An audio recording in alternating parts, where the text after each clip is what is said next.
बिस्मिल्लाहिर्रहमानिर्रहीम। अस्सलाम वालेकुम। कॉलम शामिल फारूकी के, आइए आज इस सिलसिले में उनका एक कॉलम सुनते हैं। आग निगलो अंगारे उगलो। ये एक कॉलम 21 दिसंबर 1997 को शाये हुआ था। आइए सुनते हैं। हिंदुस्तान के मशहूर शहर पानीपत के मैदान में हिंदुओं और मुसलमानों के दरमियान यके बाद दीगरे मुतअद्दिद जंगें लड़ी गई। सब में एक बात मुश्तरक थी, यानी हमेशा हिंदुओं को शिकस्त हुई। लेकिन अभी पिछले दिनों कुछ हिंदू नौजवानों ने वहां एक जंग यकतरफा तौर पर लड़ी है और जाहिर है कि इस जंग का फौरी नतीजा हिंदुओं की फतह की सूरत में नमूदार होना था। पानीपत में औरतों की तरक्की और उनकी ज़बूहाली की इस्लाह के लिए कायम एक अंजुमन के ज़ेर एहतमाम नौजवान लड़कों का एक इज्तिमा हुआ। उन्होंने आग के सामने खड़े होकर अहद किया कि वो अपनी शादियों में जहेज नहीं लेंगे और अपनी बीवियों के लिए किसी तरह की परेशानी का बायस नहीं बनेंगे।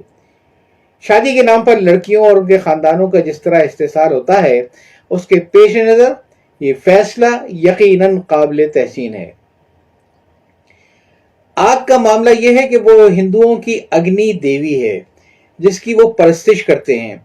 दुनिया के कई मुआशरों में आग को मुकद्दस चीज समझा जाता है। बाज मुआशरों में सर पर आग रखकर कसम खाई जाती है।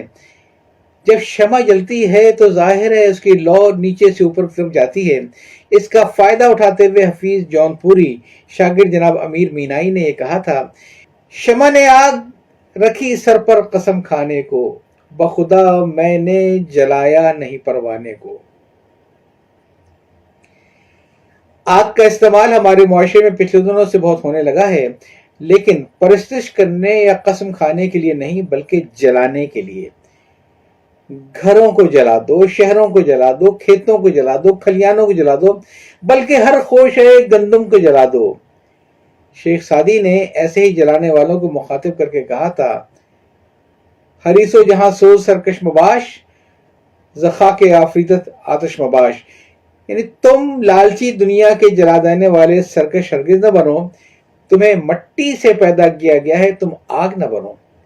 लेकिन हमारे मुआशरे में ओहदों के हरीस और उस इख्तिदार के भूखे जो न कभी उन्हें मिला है न मिलने की उम्मीद है, किस तरह आग बनते हैं और जहां सोजी नहीं बल्कि मुल्क सोजी के कैसे कैसे मुजाहरे करते हैं। इसके लिए आइए पहले एक पहेली बूझें। बाबी वाकी जल भरी ऊपर जारी आग, जबी बुझाई बांसरी नक्को कारू नाग। यानी उस चीज के बिल में पानी भरा है, ऊपर आग जल रही है, जो ही बांसुरी बुझाई उसमें से काला नाग निकला। बताओ वो क्या चीज है? इसका जवाब है नवाबों और नवाबजादों की पसंद, यानी हुक्का। बहरहाल बात वही है आग वाली। पिछले दिनों पाकिस्तान के मुख्तलिफ इदारों और शख्सियात के दरमियान जो कुछ हुआ, क्या दिल जलाने के लिए कम था?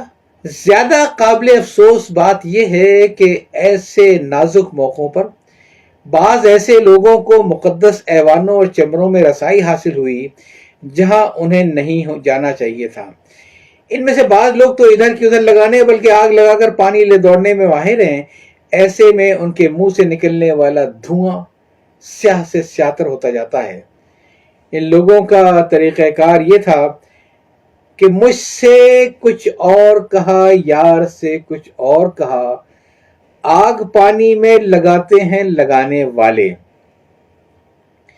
ऐसा भी नहीं कि लोग इन्हें पहचानते ना हो, ऐसों को कौन नहीं पहचानता, अगरचे होते आतिश के हैं ये पर काले, ताड़ जाते हैं ताड़ने वाले।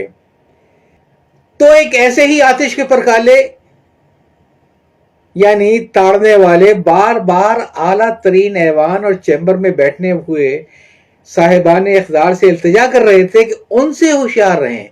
उनका नाम लेकर वो मुख्तलिफ हस्तियों को बताया जा रहा था, है यकताए जहां है रश्क वो आतिश का पर काला, रुलाने में, पटाने में, सताने में, जलाने में। लेकिन उन्हें कोई एहसास ही न था, बल्कि वो दोनों साहिबान इख्तियार यानी साहिबान ऐवान और चैम्बर इस दूधकश को जमहूरियत की मुकद्दस गाय समझकर उसकी गैर मामूली पजीराई करते रहे और वो मुकद्दस عالم تمام حلقہ دام خیال ہے کہہ کر اس صورتحال سے لطف اندوز ہوتے رہے۔ اور دوسری طرف ایک مرد پیر کی زبان میں دونوں اطراف سے نرغے میں آیا ہوا لوہار بچہ اپنے بیانات کے ذریعے، غالباً اپنی نجی گفتگو کے ذریعے بھی اعلیٰ ترین عہدیدار پر فائز شخص یعنی ضحاک وقت کو مسلسل پیغام بھیجتا رہا، آپ دوسروں کے حصے کی آگ سے اپنا لوہا گرم کر کے کسی غلط فہمی میں نہ پڑیے، کیونکہ میرا تو یہ خاندانی کام ہے اور مجھے معاملات سنبھالنے کے لیے لوہا گرم کرنے کی ضرورت بھی نہیں پڑے گی، بلکہ آہن گرم کو کاٹے گا یہ لوہا ٹھنڈا۔ وہ معاملات کو درست کرنے کے لیے چوٹی کے مقتدر لوگوں کو سمجھاتا رہا کہ آپ جل جائیں گے سب آگ لگانے والے، دو گھڑی میں وہی تم ہو وہی جانا میں ہوں۔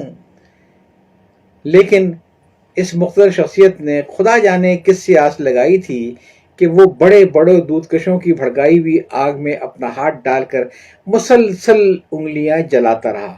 آخر کار اسے اپنی سوختہ انگار انگلیوں سے حسرت آمیز استعفیٰ لکھ کر یہ کہتے ہوئے رخصت ہونا پڑا کہ میری جانب سے عدو کی آگ میں پڑتا ہے کون، یہ مشکل سچ ہے، پرائی آگ میں جلتا ہے کون۔ جب کالم چھپے گا تو شب برات کو چند راتیں گزر چکی ہوں گی، گلیوں محلوں کے لڑکے اپنی آتش بازیوں کا بڑا حصہ جلا کر فارغ ہو چکے ہوں گے۔ ایسے موقع پر یہ گرما گرم کالم شاید آتش بازی سے کھیلنے والوں کو پسند نہ آئے، لیکن حقیقت یہ ہے کہ پٹاخہ چلانے کے لیے کم سے کم دو شوقینوں کے منہ پر آج ہوائیاں اڑ رہی ہوں گی۔ اسی لیے کہتے ہیں نہ آگ سے کھیلو نہ انگلیاں جلیں۔ اور ایک آخری بات اور، دھواں پھینکنے والوں سے ہوشیار رہیں۔ کالم آپ نے سنا آگ نگلو انگارے اگلو، لکھا تھا شامل فاروقی صاحب نے اور شائع ہوا تھا 31 دسمبر 1997 کو۔ یاد چاہتا ہوں۔ اللہ حافظ۔